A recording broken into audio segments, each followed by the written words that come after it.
Hey folks, well, you guys had spoken, the comments were clear. Audrey needed a bit of work to bring her into the 21st century of safety.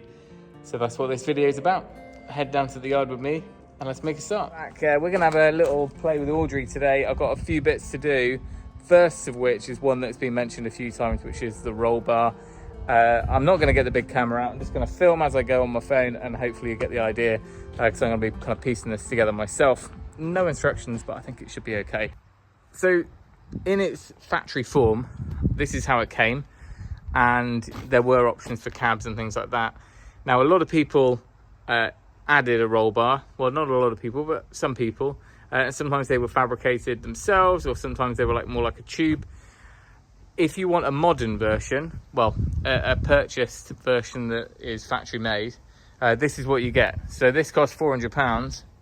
And I found some other cheaper ones knocking around which have been sat in the back of someone's yard for 30 years, but it's pretty chunky. So she is going to lose her classic look, but better that than being folded in half with a tractor on top of you, I guess. And it is what it is. So we're going to have a go at this. There's no instructions. It's 3 pieces because it folds down. So here's one. It's pretty beefy. That's a huge plate of steel at the bottom. That's going to sit on the rear axle. Hopefully the wings will go on top of that in these holes. And then there's like a U-shaped bolt that's going to go into these holes. I thought I was going to have to suspend it from a beam and then drive under and lower it down, that sort of thing. But that would have been the case if it was a big, heavy fabricated that someone had made that I picked up in an auction. But this should be simpler, I hope. Looking at the back now, these brackets here are for the chains that I put on. So I'm already at the full length of this bolt. Hopefully the kit gives me a longer one. If it doesn't, we're not going to be able to get these wings back on. But either way, let's have a go at getting these off. So I've loosened the front and back. So what we want to be careful of now, these brackets will drop off. We don't want the wing to just suddenly fall and scratch. Right, come in here, Faith, and I'll show you.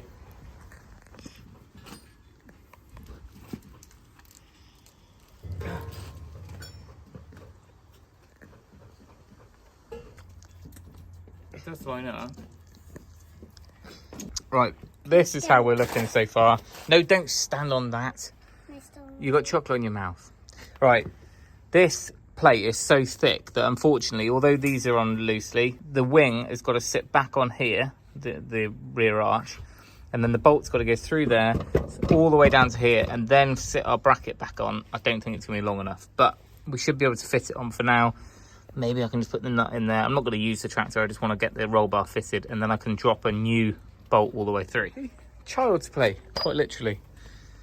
Faith managed to get those on whilst I was holding it in place. So this one's not tightened up yet because we're obviously going to need to adjust things. But this bolt here is the one I'm talking about. It's not coming down far enough. We need another 50mm on that at least.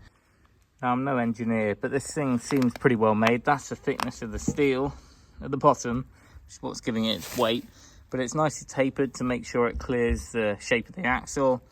All of these are nicely countersunk and rounded, and the welds look beefy enough to do their job. So I'm hoping that when it all actually fits together, it does what it's meant to do and all connect up.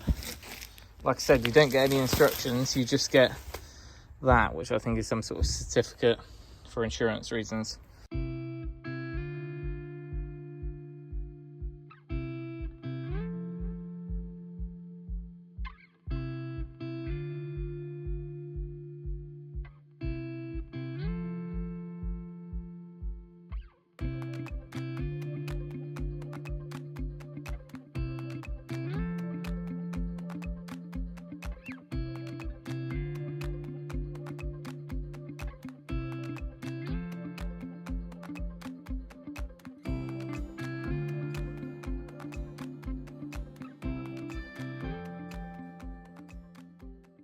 Sometimes a job just goes far easier than I thought it would. Obviously we've still got to sort out the bolts for the arches, but it's on. Doesn't look too bad either. So it's a little bit, I mean, it's the same as most roll bars, but this back one is the pivot point. So that there's a nylon nut there, so that's going to be permanent, but then this one slots out, so you can tip it back. And I think this bit here is what comes all the way down. If you haven't got anything on the back, it'll actually fold down flat. So we've got some other bits and bobs, rubbers and kind of attachments that will sort that out. All right, there's some bungs to go in there.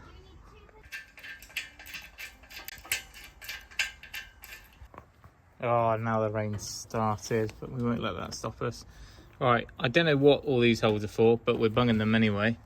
Maybe they're for different model, different age tractor, maybe with the square arches, I don't know. Anyway, they go in there.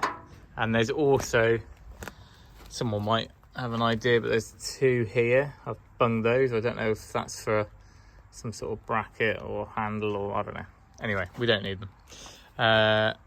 These are on. Doesn't seem to be anything to go in that blank, so I could just thread another one in there. But we've still got a few bits, so I think nut, split washer and a washer for each arch. Well, 4 of those, so we don't actually need those because we've got others. Those are to fill in the other side. So then we've got a big one which matches that one, but that's full. What other holes have we got? Oh, there's 4 down this side. Right, I pulled the pins out and just having a look to see how this closes down. It's not light, but you can see here, that's that rubber socket. I've just bolted that on, and that pin actually locates in there. So it should actually push in, and it sits in there to stop it rattling around. So if you were driving it under a door or under some trees like we might be, you can actually sit it down there and it's not constantly banging.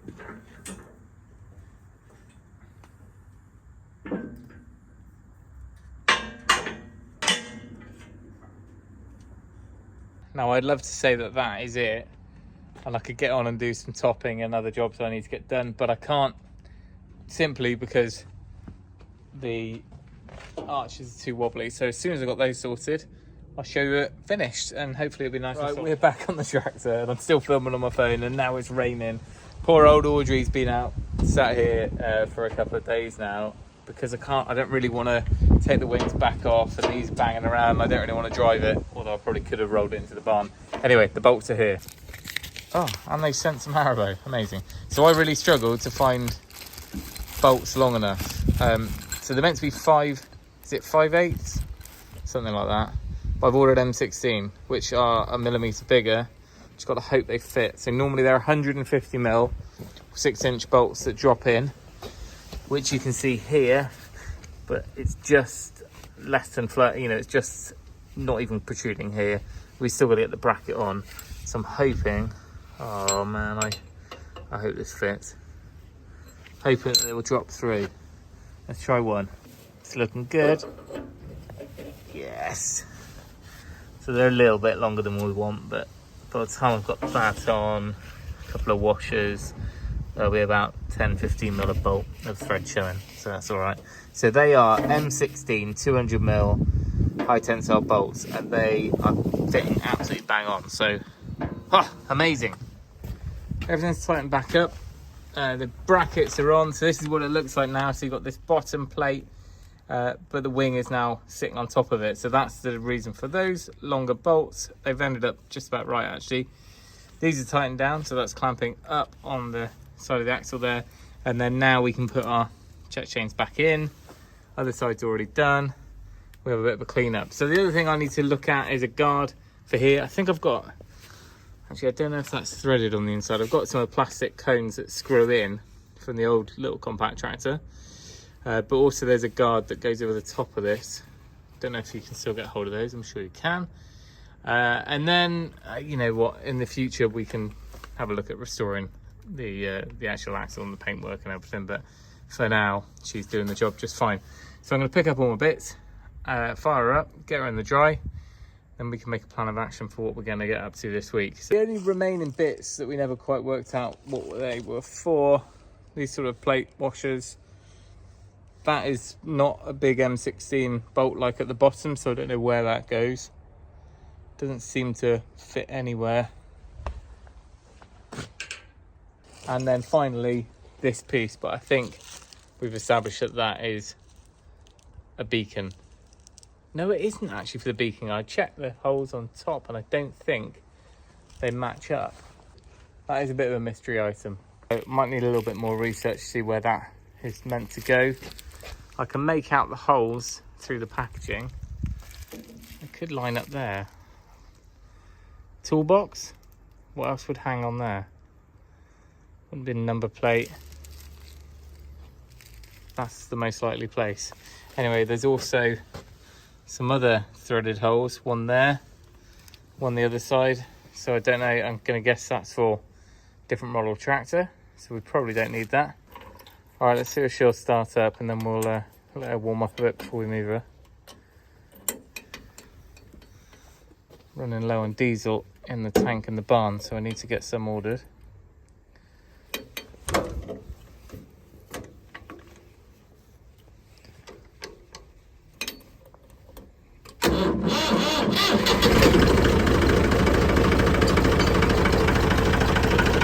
Well, do you know what? She doesn't look too bad with it on. It's at least it's black. It kind of ties in with the rest of the colour scheme, and I'm pretty sure I won't even notice it after a while. In reality, do I think it's necessary? Yeah, I do, but really, I guess you really need to be belted in for a roll bar to be properly effective. This still is better than not having one, but equally, does it need to have a seatbelt? And if there was one, would I use it? It's the next question. Probably not. But anyway, it's we know it's nice and safe, and just being around those ditches where the banks go down to the brook and some of the slopes, a little bit of reassurance having that. So my final job, well, not my final job, I don't think there will be a final job with this tractor, but my next job with this tractor is going to be to get a spool put on the back for my hydraulics for the shift on the mower. Now I've bought the kit. Where that goes, I'll show you. Let's just quieten her down a second. So there's basically a block which sits on here, which I've got now. It's in the packaging still. We need to remove this plate. It fits over there, and then there should be the pipes in the package as well, which will pipe our hydraulics to the back. There is a plate which I think they were short of, which they're going to send out, which holds them on a, pointing backwards like normal. And then up here there'll be a lever, and there'll be a lever that is, I think it diverts from the arms to the hydraulics, and then another one to actually shift. I think I've got that right. So there's two levers, but we'll have another look. That's going to be a future video. But if anyone's got any tips for this, let me know. I need to make sure this isn't, like, how do I get the pressure dropped before I take that off? I assume we want to make sure that the arms are down, everything's wiggling free, and there's nothing under pressure. But that is the next job. So any tips, let me know. And then finally, whilst I've got the tractor crew watching this, let's hope someone can give me some recommendations. Now, I've gone ahead and bought 2 front tyres for the tractor. I'll show you why in a minute. This is them, and hopefully they're all the right size. So these are tubed tyres, like they should be. So there's some inner tubes and the tyres. My next question is that a home job? Can I get that done? I think I probably can. They're not huge. They're the small ones at the front, and I'm just looking for any little pointers on that, because it'd be good, useful. These are cracked. They're not going anywhere, but they're not the best tyres. They also don't match, and I figured if we're going to start out fresh, because we've got new ones on the back, we may as well get some new boots up front as well. There we go, job done. The tractor is now safely tucked away in the dry. Like I said, back to work tomorrow. This thing's got to get a load of work done before we can get all that fencing started, and then we might have a chance to have a look at the hydraulics and stuff over winter and do any light tickling that needs to be done to keep her going. And then if we do need to get anything sorted long term with that oil leak, then that'll be a bigger job, maybe not for me. Unless any of you guys, of course, want to make yourself at home here in the workshop and do it here. You know, little collaboration video. There you go. Any enthusiasts, come and get your hands dirty. That would be very much appreciated, believe me. Because there is a limit. I know my limits when it comes to mechanics, and I can muddle through, but sometimes things are a lot quicker if you've got the right know-how. Now, as you might be able to see behind me, it's still pretty green out there. It's still warm and humid and everything's growing, and it's just not letting up, which is great for the grazing, but it also means the nettles and brambles and everything is still taken over. I need to get that tractor down into the fields, get it right up in the verges so I can cut back against the hedge lines where we're just about to get a load of fencing in. So there's plenty to get on with. There's some other bits to do. I've got to use the roller all over these fields, and yeah, it's gonna be a busy autumn. However, if you want to see all that stuff, it'll be over on our other channel, which is the DIY farm channel, where all sorts of madness goes on with animals and tractors and field work and, well, anything you can shake a stick at. I'll leave a link for that down in the description. But apart from that, I'm going to leave it there. If you've got any questions on the tractor, any tips, hints, all that sort of stuff, then make sure you let us know. Otherwise, thank you for watching. Remember, if you can, do it yourself, and we'll see you next time.